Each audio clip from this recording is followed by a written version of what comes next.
as the many voices and traditions of the postmodern age, where anything and everything could become art, faded into the buzz of technology, we turn the corner into the information age. The information age is a shift in focus. In the information age, we go from industrial focus, manufacturing, the clatter of machines, into an age where information becomes the new currency. Technology and science become the primary career paths, and there is a shift from craftsmanship to volume. Instead of things being handcrafted, things instead are mass-produced. Instead of getting something in your home that is broken fixed, you just go out and buy a new one because everything is disposable. That new standard of constant change, of information, of technology at the center of life, brings about a new concept of art. Not only that, other factors also contribute to this new information age style. For example, popular culture becomes vital to understanding the world. Youth culture, it becomes important. Culture, in a way, becomes a new religion. Existentialism and secular humanism are still strong and powerful, but more and more people begin to focus on making their own order, expressing their own voices through technology. Chaos is only limited by the power of language, the comfort of hearing your own voice expressed, and by the social norms around us. Amongst the traditions in the information age is the deep and grounded belief that popular culture counts as art. That style of art, that concept of art, is what we call pop art, and one of its pioneers is a man by the name of Andy Warhol. Warhol really aggressively begins including popular culture as a form of art and begins asking questions about how we treat people in popular culture. Warhol says that we need to begin looking at more things as art, simply because many things do require thought, effort, and as we look at those things, we need to consider their value as art instead of simply casually rejecting them. Warhol begins taking images of famous people and calling into question whether or not those are actually people or anymore, or if those are actually objects and works of art in their own right. For example, this is Warhol's Mint Marilyn. He's taken a picture of Marilyn Monroe and decorated it with splashes of color. He often plays with those images of Marilyn and other famous figures. And what Warhol is saying, what he's going after here, is whether or not Marilyn Monroe is even a human being anymore, or whether she simply stands for something in our culture. Does anyone know or care about who she was as a person? Or is she simply an icon, a sex symbol? Has she been moved beyond humanity into a popular culture object, immediately recognizable, symbolic, and stripped of its humanity? Warhol asks that question of multiple artists, popular culture figures, and even world leaders.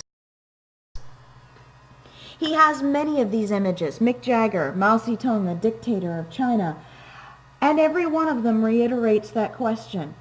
Do those people have meaning anymore after they spend time in popular culture, or are they simply objects, social and cultural currency to be used to represent something and then thrown away? Perhaps the best way I can explain what Warhol is going after here is to tell you a story about when I went to Paris many years ago, back when Disneyland Paris had just opened as Euro Disney. When we rode It's a Small World at Euro Disney, we hit a room that was the America room, and the entire room was filled with little singing Elvis dolls twitching their hips and little blonde Marilyn Monroe dolls. It was a terrifying experience. It was exactly what Andy Warhol was talking about. Those dolls didn't represent real people. They represented symbols, pop culture icons. And Warhol challenges that those people have become objects. They've become artwork. On the other hand, day-to-day objects can become artwork. On your left is a beautiful oil painting of a Campbell's soup can. How is that art? Well, of course it's art. That Campbell's soup can has become a part of our culture. Someone had to sit down and design it, and they did such a beautiful job that it is used over and over again. It is a familiar pop culture object. It's a work of art. It's a part of our culture, a part of our society. It has meaning, significance, and value to us, so it has become art. Even everyday objects can be seen as beautiful, as worthwhile. And Warhol, with his pop art, wants to push us toward thinking about that and considering it. Warhol is the best known of the pop artists, but he's anything but the only pop artist. There are hundreds of others. For example, Klaus Oldenburg.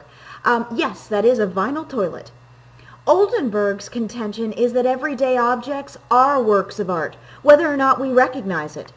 Every one of them requires time, effort, work, in order to design it and to create an object that functions perfectly. It is effective. It is beautiful because of its function. And Oldenburg strives to make us reconsider day-to-day objects in a new light as works of art. For example, that's an 11-foot tall light switch made out of vinyl. Why? Because Oldenburg is contending that just because something is common, just because it exists in our world and we see it all the time, does not invalidate it as art. Everyday objects can be beautiful, remarkable, worthwhile works of art. Even something as silly as a giant ice bag, and yes, that is in proper proportion to the door behind it. By the way, this ice bag proves that I'm an artistic idiot because I want to put eyeballs on it and make it a scrubbing bubbles dude. Now, everyday objects for Oldenburg are deeply significant because they represent that work of art, that mastery, that understanding of the world and of practical necessity. Now, everyday objects can be viewed as art, and so can mass-produced images, advertising, pop culture images like comic strips. Roy Lichtenstein plays with that concept.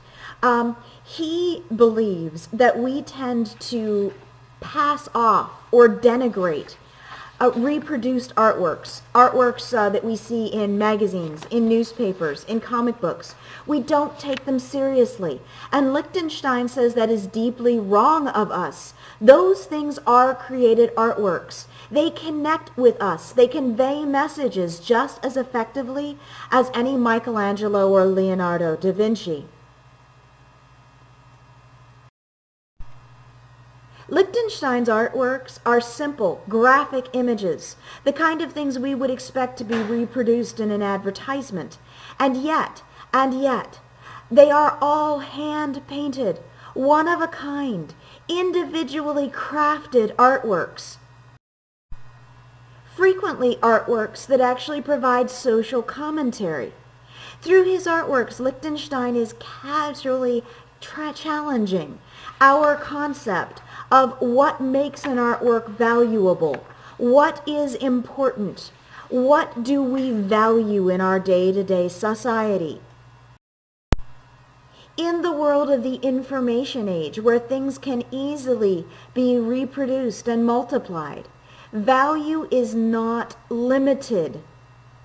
Value should not be limited to simply one-of-a-kind works. Instead, reproducible artwork and interactive artwork is considered equally valuable and important. For example, this is a work in a museum in Europe. It's by an artist named Raphael Lorenzo Hemmer. It's called Standards and Double Standards. The artwork is actually a series of leather belts. They are all suspended on wires about 4 feet above the floor. The wires are very thin. You can't even see them in this picture. Every single one of those belts suspended in midair is fitted with a motion detector. As people come into the room and walk back and forth across the room, the belts track their motion and move to follow them. So basically what it looks like is a crowd full of invisible people. All you can see are their belts, and they follow your every movement as you walk around the room. For many viewers, this makes them uncomfortable, which is the artist's point. It is an interactive work of art. It is a concept deeply a part of the information age that we are always under observation.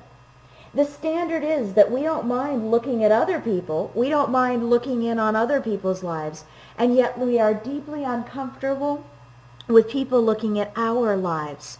Standards and double standards.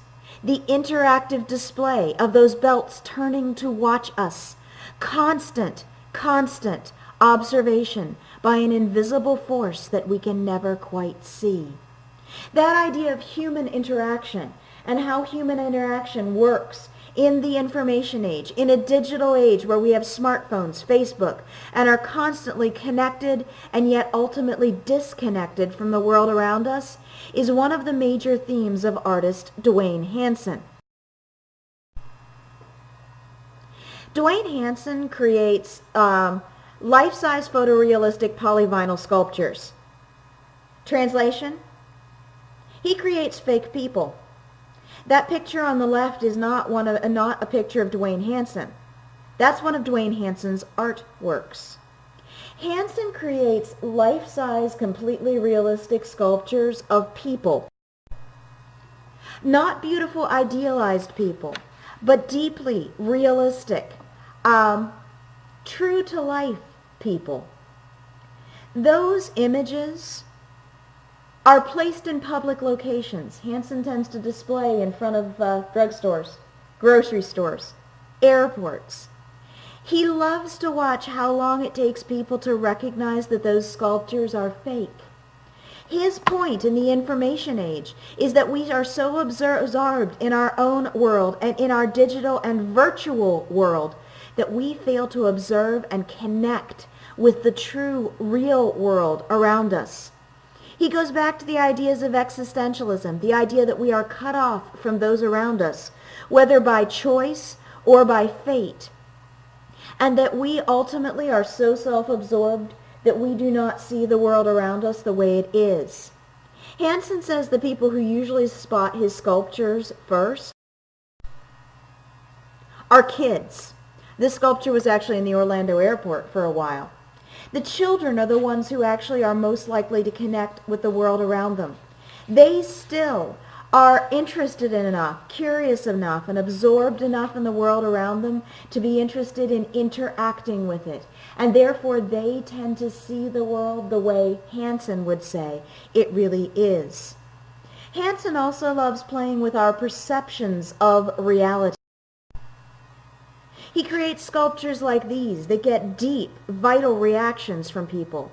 I look at the sculpture on the left. It's called The Dishwasher, and I say, oh man, I feel ya. I've had that kind of day. That's a plastic statue. It never had that kind of day. How can I empathize with a piece of plastic? Because it looks real. Dwayne Hanson here is playing as an artist with an interactive concept that is deeply a part of the information age. What is reality in our world? How do we determine reality? How do we interact with a world where movie explosions look so real and yet are completely fake? How do we interact with the world? How do we create reality? And how is artwork going to inform us about reality in this new, strange age of information and of digital technology? That question of reality becomes more and more relevant as our world grows more and more digital. In the work of Thomas Barbie, who does photo manipulation, the world around us is entirely relative. It's a new form of surrealism not a surrealism painted on canvas as Dali created, but a surrealism created out of real, quote-unquote, elements captured on photography film.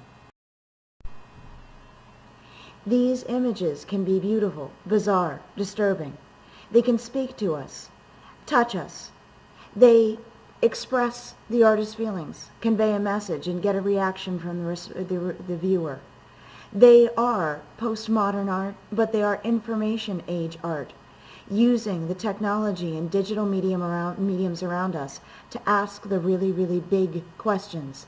In a way, they can be seen as subversive, and that rebellion against traditional art and traditional art galleries is also a part of our modern digital age and digital art. For example, probably one of the best-known street artists is a graffiti artist, a stealth graffiti artist actually, named Banksy.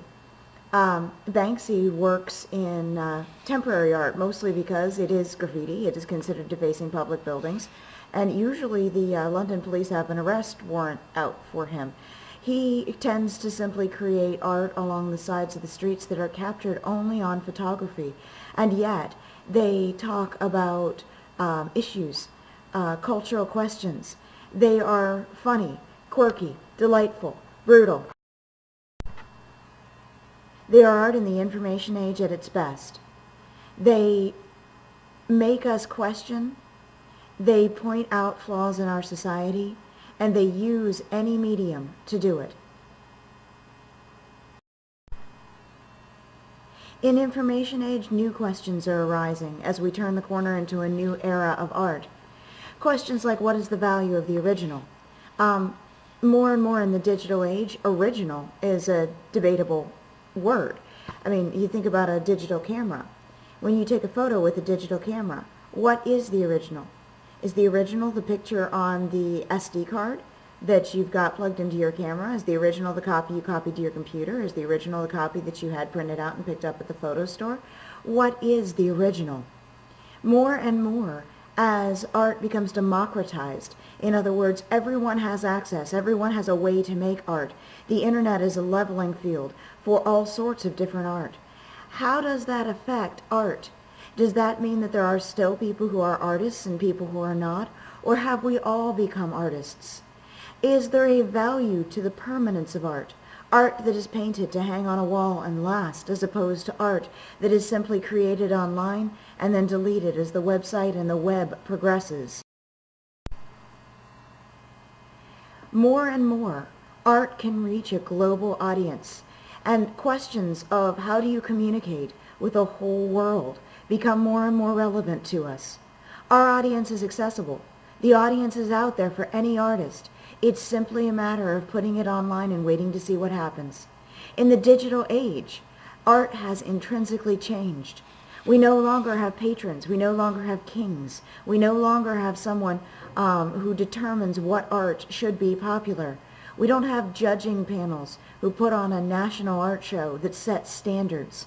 Instead, we have the internet, and the internet creates a new standard and a new establishment of art. The information age provides us with a different type of art. It is personal art. It is art that any individual can create. There is a value now placed on randomness and on the fact that art does not last. Art that only lasts for a brief time is sometimes even considered more valuable than art that is permanent or long-lasting.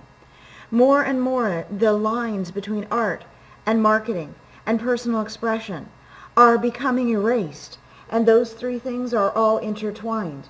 Advertising is art. Pop culture is art. Personal expression is art. More and more, the digital age, the information age, is blurring the lines on art and making every individual an artist. More and more, art is about communication, about perspective and personal revelation. Art can be whatever you want it to be as we accelerate in the information age. Everywhere you look, we have information, we have technology, and as a result, we have art. In our world, everything from popular music to video games, to movies. All of those things are new expressions of an artistic tradition. In the information age, art is whatever you want it to be. It is intensely personal, intensely creative, and constantly evolving. In this age, even art on Twitter, officially called twart, T-W-A-R-T. No, I'm not kidding. Art that is made up of little slashes, carrots, and letters and at signs is still considered art. People are making their own art by recording themselves on YouTube. Art has become democratized. Art is something that anyone can make and anyone can define. Where will we go next in the information age? Only time will tell, but it certainly will be, if nothing else, an adventure.